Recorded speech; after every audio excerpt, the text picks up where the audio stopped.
Nosferatu Guidance. Alors, voici les taroscopes, enfin le taroscope pour les taureaux pour le mois de novembre 2020. Voilà. Donc les taureaux en signe solaire, en ascendant et en signe lunaire. Euh, donc ça c'est vos énergies générales avec l'oracle de Béline, donc votre état d'esprit général pour le mois, les relations affectives et sentimentales, le professionnel et les projets, vos finances et votre matériel sur ce mois. Et on ira regarder avec l'améthyste Love Oracle sur vos relations sentimentales, l'oracle de Gaïa pour le petit conseil du mois. Voilà. Et si ça ne résonne pas avec vous, n'hésitez pas à aller voir votre signe lunaire ou votre ascendant au niveau du taroscope. Voilà, vous prenez vraiment que ce qui résonne avec vous. Alors, votre état d'esprit sur ce mois, l'appui. Ah, c'est pas mal. C'est pas mal, c'est pas mal. Vous allez vous sentir soutenu sur ce mois de novembre. Vous avez des bases solides, vous avez des fondations assez conséquentes. Vous avez suffisamment eu d'expériences dans le passé qui vous amènent l'assurance d'aujourd'hui en fait. Vous avez confiance en vous sur ce mois et vous avez une aura qui est assez sécurisante. Voilà, on vous dit que vous êtes bien entouré, que vous avez des bases solides. Ouais. Ça commence très très bien en fait sur ce. C'est votre état d'esprit en tout cas. Ça voilà, avec cet aigle un peu majestueux en fait qui est posé sur la terre en appui, avec vos ailes un petit peu déployées, voilà, on vous dit vous regardez droit devant. Vous regardez droit devant, vous avez confiance en vous.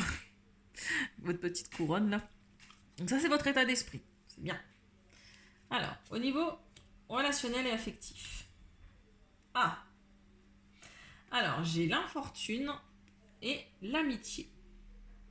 Alors peut-être qu'il y en a certains d'entre vous au niveau amical, il y a peut-être eu un événement, ou en tout cas il va y avoir un événement sur le mois de novembre, si ce n'est pas déjà fait, qui va vous mettre dans une situation de malchance. Il y a une fin de cycle, il y a quelque chose.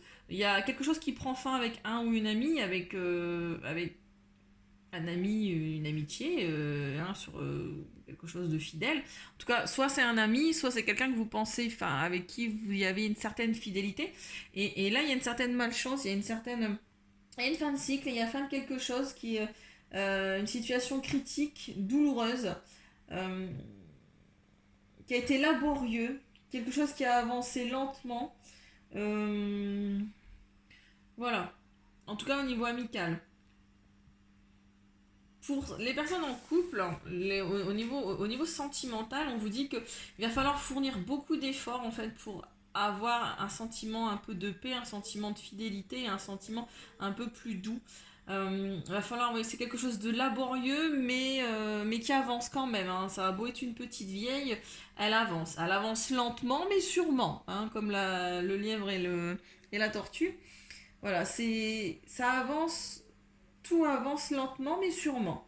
Et on vous dit que le courage récompense les braves. Donc, pour les personnes au niveau sentimental, enfin, vous prenez ce qui vous parle, hein, mais voilà, c'est quelque chose qui est laborieux, mais qui sera récompensé plus tard. Il faut de la patience. Ça va pas se faire comme ça. Il va falloir fournir beaucoup d'efforts, en fait. Il va falloir fournir beaucoup d'efforts pour avoir un sentiment un peu de paix, ou en tout cas pour renouer cette relation, ou pour essayer de garder un équilibre dans cette relation sentimentale. Ça n'annonce rien de très transcendant, pas beaucoup d'action et voilà, des choses qui prennent du temps, avec du labeur, qui vont être douloureux. C'est une situation qui est quand même critique. Hein. Euh, il y a un handicap, il y a une perte, il y a la perte de quelque chose, il y a l'effort au quotidien. En fait, l'effort est quotidien. On a l'impression, là, sur le plan sentimental, affectif, que vous allez devoir fournir des efforts quotidiens pour garder ce semblant de fidélité. Ouais. Mm. Au niveau professionnel, bon, c'est un petit peu mieux. Au niveau professionnel, on vous dit qu'il va y avoir des invitations, il va y avoir un certain esprit convivial donc pour ceux qui sont en poste. Voilà, la table, c'est la convivialité, c'est les invitations, c'est les discussions plutôt agréables et il y a la paix derrière. Donc on va retrouver une certaine paix, on est en paix avec ses projets, on est en paix avec son travail et on est dans un état d'esprit assez convivial en cette fin d'année. Voilà. Pour les personnes en recherche d'emploi, il va peut-être y avoir une invitation à manger ou alors une invitation qui va vous apporter du coup des opportunités. En tout cas, vous allez être en paix avec ces invitations au niveau professionnel, au niveau de vos projets, en tout cas qui vont vous permettre de concrétiser certains projets qui vont vous apporter la paix. Au niveau financier, alors, financier et matériel, j'ai la méchanceté et la sagesse. Alors, il va peut-être falloir faire preuve de sagesse au niveau de vos finances cette fin de mois, parce que là, il va pas falloir, comme le montre la carte de la méchanceté, peut-être falloir éviter de dépenser à tort et à travers sur ce mois de novembre. Il y a énormément d'énergie, énormément de mouvement. La carte de la méchanceté, ça reste quand même une carte martienne qui apporte beaucoup d'énergie, qui apporte beaucoup de choses et beaucoup d'action en tout cas. On vous dit que vous allez faire preuve d'individualité, d'égoïsme sur le plan matériel sur ce mois. Vous allez penser à vous avant de penser aux autres. Vous allez agir et faire les choses, et tant pis si ça déplaît. Et vous allez vous méfier des autres. Et vous allez vous méfier et alors soit on vous dit de faire preuve d'un peu plus de sagesse, un petit peu plus de douceur, hein, parce que la carte du hibou quand même, c'est quand même une carte qui est assez douce. Normalement on vous demande d'essayer de faire preuve de sagesse, de ne pas penser qu'à vous, entre guillemets. Hein. Ouais, c'est ça. On vous demande de ne pas penser qu'à vous sur ce mois de novembre, sur le plan matériel et financier. Voilà, de faire preuve d'un peu plus de don de soi, un peu plus de partage.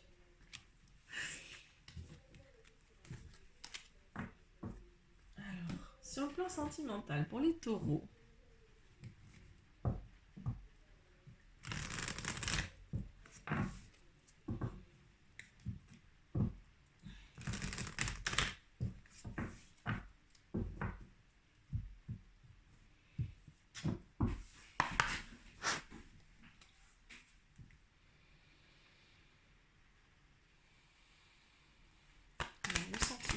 Pour les taureaux sur le mois de novembre.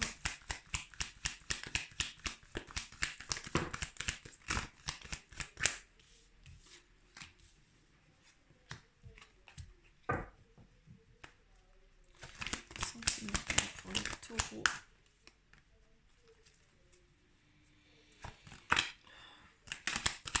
Je vais y arriver.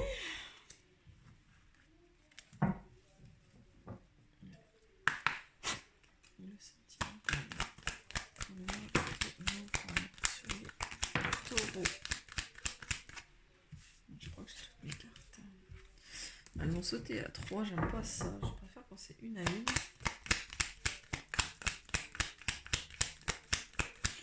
Le sentimental. Les taureaux. Voilà. Je préfère. Merci. Allez, c'est parti. Oh, oh, oh, oh. 1, 2, 3, 4, 5, 6, 7. Alors, pour certains, il y a une crise. Pour certains, vous êtes en crise. Pour certains, oui, vous êtes en crise. Il est temps de réagir et de se faire aider.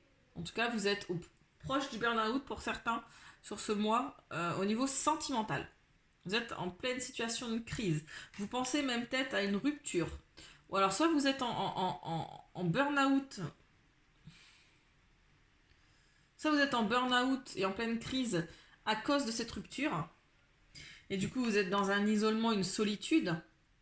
Il n'y a pas de dialogue. Il y a un silence, un isolement, vous vous isolez chez vous vis-à-vis de cette rupture. Alors soit c'est une rupture familiale,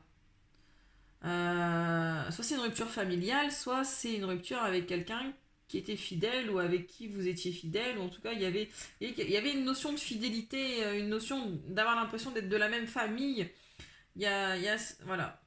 On vous dit que c'était une relation qui était en lien karmique, quelqu'un avec qui il y avait un véritable amour, en tout cas il y avait un amour véritable, une affection inconditionnelle ou un amour véritable. C'est pas forcément de l'amour, c'est peut-être de l'affection. Et c'était quelque chose qui était envoûtant, passionnant en tout cas. Ouais, soit de votre côté, soit des deux côtés, mais en tout cas, il y avait quelque chose qui était pas explicable et il y a une rupture. Alors, soit ça va se passer sur ce mois, soit ça s'est déjà produit et on vous dit qu'il faut réagir, qu'il faut vous faire aider hein, vis-à-vis de cette rupture, vis-à-vis de ce silence, cet isolement, il ne faut pas rester seul. Euh, voilà, le karma, c'est des choses qui sont à régler dans cette vie-là et demander des précisions. Alors, pour les personnes qui sont célibataires, ben pareil. Pareil, on vous dit que vous êtes en pleine grise, en plein burn-out, que vous vous remettez difficilement d'une rupture, que vous communiquez pas, vous communiquez avec personne. C'était une relation qui était karmique, c'est pour ça que vous avez du mal à vous en remettre. Quelqu'un pour qui vous avez eu un amour inconditionnel et une affection vraiment très très très très forte, qui était envoûtant, hein, c'était un amour qui était envoûtant.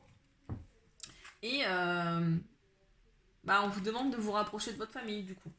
Dans cette configuration-là, oui. Alors,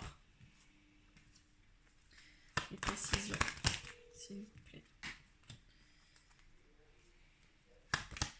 Précisions, s'il vous plaît.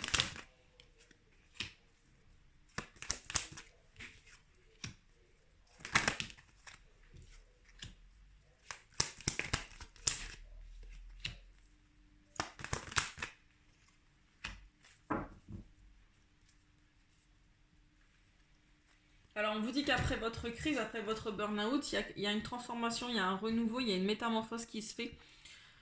Chaque transformation, chaque métamorphose est douloureuse, j'en ai bien conscience, mais c'est pour aller vers du positif, vers un renouveau.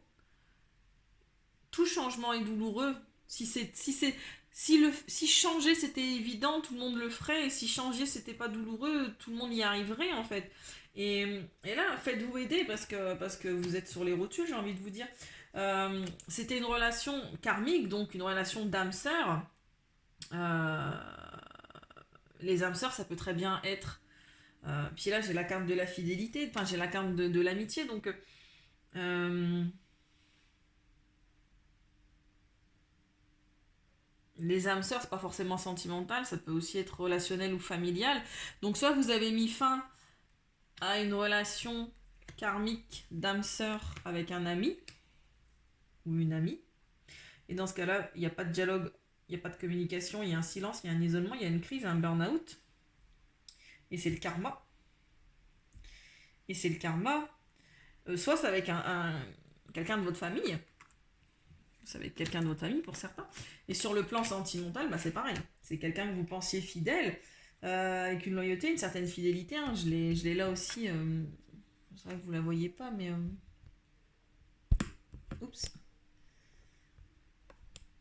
Voilà. Il y a eu un choix. Il y a eu un choix de fait. Mm. Et pour les personnes en couple qui pensaient, vous pensez peut-être à vous séparer de votre autre, euh, pour qui vous avez quand même une certaine affection et une certaine amour. Alors pourquoi vous voulez vous en séparer, ça, c'est votre propre choix, j'ai envie de vous dire. Là, on vous dit que tous les espoirs sont permis, il y a une certaine bénédiction. Peu importe la décision que vous allez faire, de toute façon, comme il y a une transformation et un renouveau, vous allez vers du succès. Vous allez vers du succès. Pour certains, il y a des naissances de projets, soit de vie commune avec un amour qui est véritable. Euh, J'ai la carte de l'amour éphémère et l'amour passager. Il y en a certains pour le mois de novembre qui vont flirter beaucoup. Qui vont peut-être essayer de se remettre de cette séparation, de cette rupture. Et qui du coup vont multiplier, vont multiplier les amours qui seront éphémères. Mais ça vous remplit pas, hein, les amours éphémères. Ça ne sert à, enfin, je dis pas que ça sert à rien, mais en tout cas, c'est temporaire, comme c'est dit. En fait, ça va pas vous guérir durablement. Certains d'entre vous vont avoir soit la naissance de quelque chose, soit des projets de bébé, soit on va leur annoncer qu'ils sont enceintes. Alors, est-ce que j'ai quelque chose d'un petit peu plus positif à vous annoncer avec l'oracle de Gaïa? Heureusement que ça va pas parler à tout le monde, hein, j'en ai conscience. Et heureusement, j'ai envie de dire, surtout quand on annonce ce genre de choses. Mais voilà, il y a quand même un renouveau derrière, il y a quand même du succès. Vous avez de belles énergies, avec Béline, vous êtes entouré, donc évitez de vous isoler. On vous dit que vous avez les expériences du passé pour pouvoir affronter ce genre de situation. Et surtout, vous êtes entouré, donc n'hésitez pas.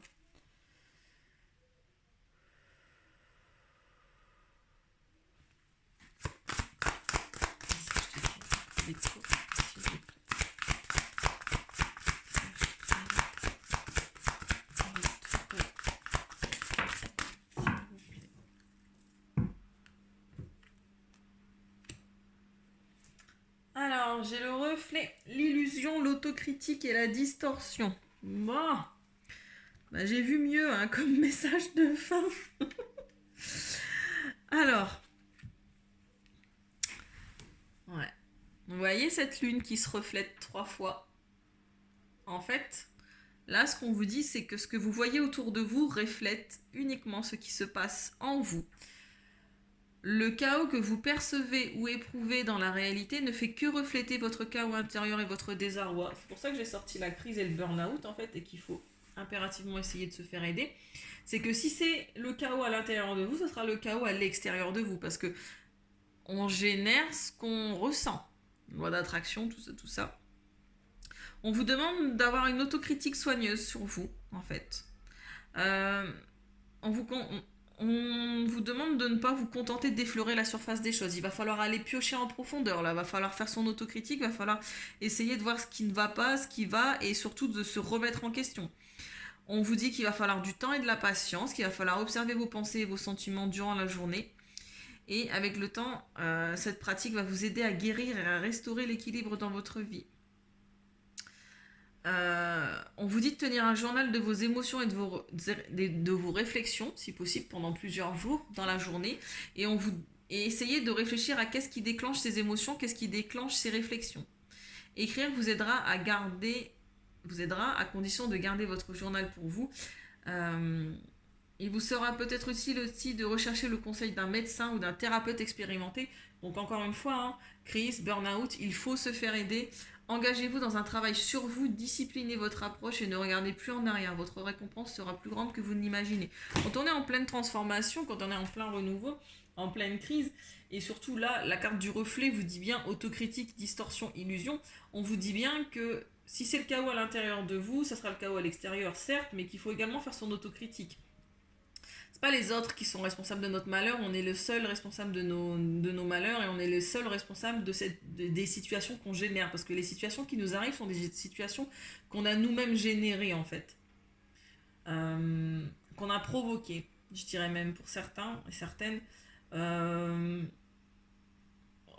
Sondez-vous, faites votre autocritique, prenez vos responsabilités pour certains et certaines. Si vous en êtes là, si vous êtes en pleine rupture, c'est 50-50, j'ai envie de dire, dans une relation, c'est du 50-50, et c'est pas tout à cause de l'autre, et c'est pas non plus tout à cause de nous. Hein. Faut pas non plus se victimiser, c'est pas que de sa faute, et c'est pas que de la faute de l'autre.